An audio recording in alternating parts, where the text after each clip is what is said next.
You ask Tiger to solve. This deals with linear equations with one unknown. The final result is n equals 9. Let's solve it step by step. Simplify the expression. Group like terms. Simplify the arithmetic. Group all constants on the right side of the equation. Subtract 11 from both sides. Simplify the arithmetic.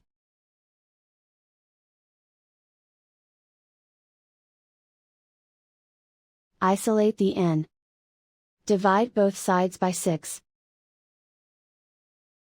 Simplify the fraction.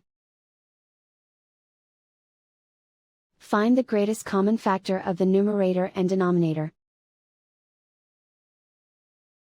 Factor out and cancel the greatest common factor.